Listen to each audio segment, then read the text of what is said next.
ഇനിയൊന്നു തിരികെ നടക്കണം, ഇനിയൊന്നു തിരികെ നടക്കണം.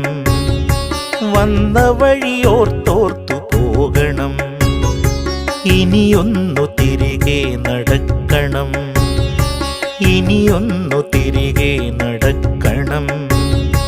വന്ന വഴിയോർത്തോർത്തു പോകണം.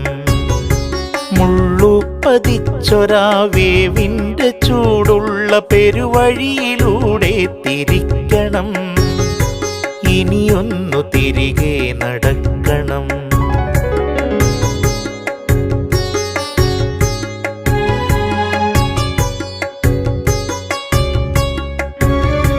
കണ്ടതെല്ലാം ഒന്ന് കാണണം,